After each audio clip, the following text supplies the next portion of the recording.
One more thing. This is the last. Did you hear Gavin Newsom, what he said? Let me play this.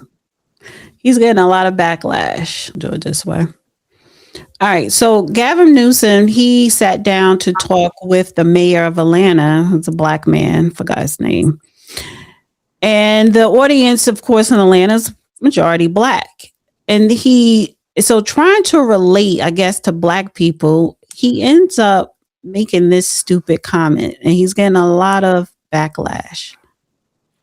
I'm not trying to impress you. I'm just trying to impress upon you. I'm like you. I'm no better than you. I'm a 960 SAT guy. and I'm not trying to offend anyone, trying to act all there if you got 940. But literally a 960 SAT guy. I cannot, you've never seen me read a speech because I cannot read a speech. Maybe the wrong business to be in. I'm not. So he's trying to relate to black people, saying he got a 960 on the SAT and that he can't read.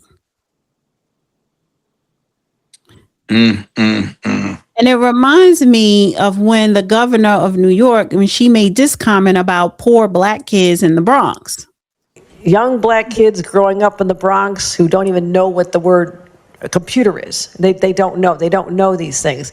And I want the world open up to all of them, because when you have their diverse voices innovating solutions, young black kids growing up in the Bronx who don't even know what the word a computer is.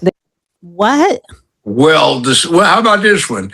The state of Washington said prospective black attorneys find it too difficult to pass the bar exam for the state of Washington. So if you graduated from an accredited law school, you no longer have to take the bar. Now, I resent that because there are enough fools practicing law, black and white, who don't need to be admitted to the bar because they don't know what the hell they're doing. Now you take one step away. It was a necessary step to ensure to the public that they were getting decent representation when they hired a lawyer. That's crazy. Or how about Oregon saying minorities, particularly black kids, the female governor of Oregon says, because they have difficulty, we can't be required to teach math by requiring them to memorize multiplication and long division tables, and et cetera, et cetera, et cetera. See, this is crazy. Or we don't need homework because it's too onerous to the student to have these extra burdens.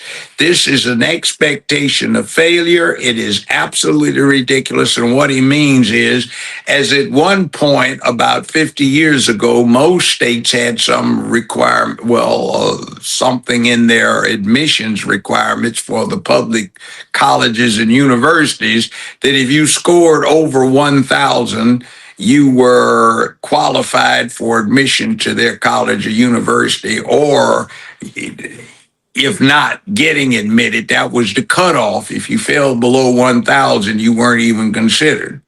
So that's the significance of what he's talking about. I was on several admissions commissions. So anyway, go ahead. White liberals do have a habit of talking down or using less syllables talking to black people. And it was a study. It was a 2018 Yale study. So let me play this clip here. I used to be pretty woke. I had the TDS, the Trump derangement syndrome. I thought everybody who voted for Donald Trump was a racist.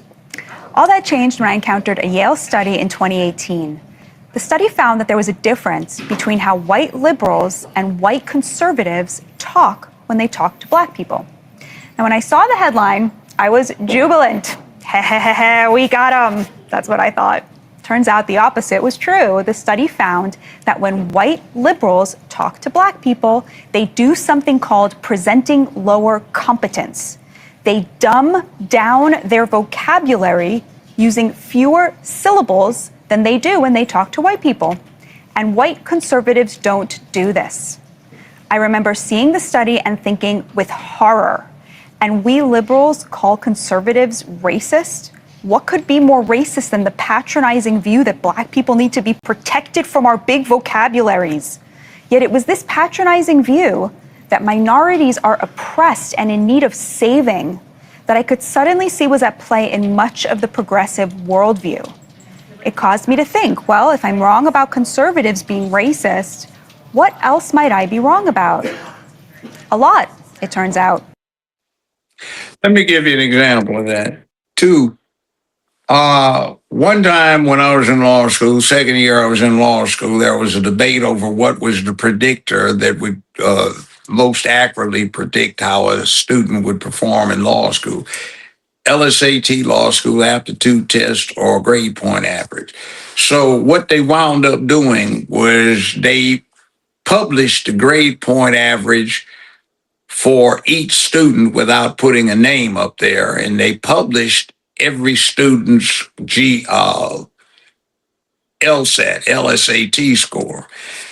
And the one they put at the top, they indicated with a red arrow, this, by the way, is the highest score ever obtained by any student at UCLA or any member of the faculty that is served at this institution.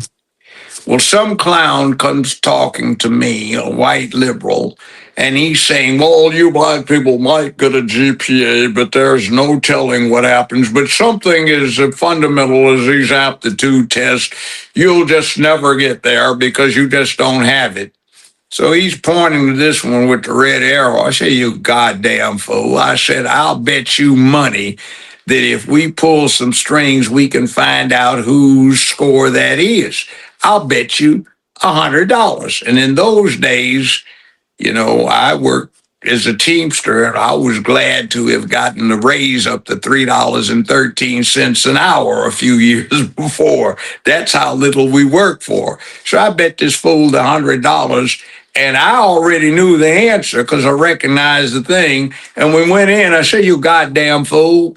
Now you find out it was me. And what the devil I am, look at my big afro and my beard and whatever. So you got a Black man that scored higher than any student that's ever been in this university law school in its entire history, and higher than any faculty members. Now go to hell.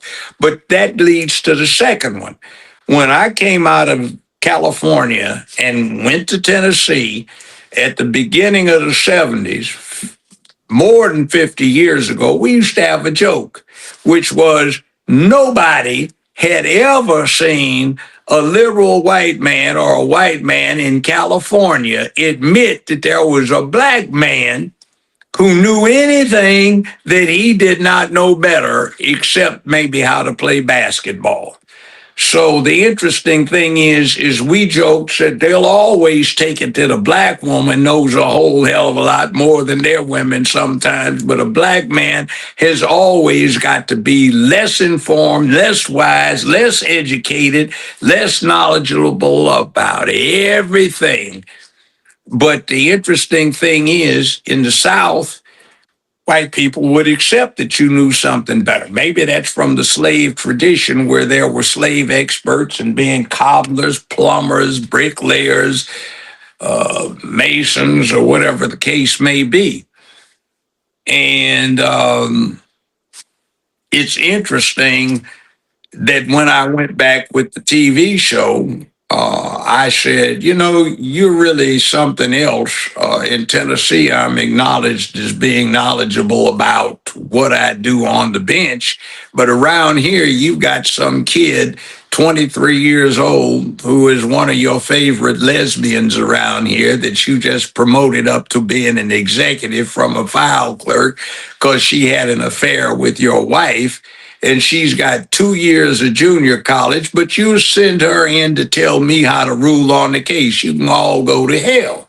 Now, see, that's just typical West Coast. So Newsom illustrates this white man who never ever know how anyway will acknowledge that somebody Black knows anything. Whereas in Atlanta, you might find that somebody says he's a knowledgeable black man. I'll listen to him. I used to have, before I became a judge, I'd have white clients, doctors, lawyers, businessmen would have me represent themselves and their family and relatives and business associates who had criminal charges or something that required appearance in front of a jury. I'd handle it, but not in Tennessee, not in California. Not on the West Coast, not where it was liberal. That just didn't happen. And see what it is, it's unfair to everybody. They want to talk about hollering about racism, but they can't get free from it themselves. And Newsom shows it. He's like that Tourette syndrome person yelling the N word. He's got to behave that way. Right. Long story short.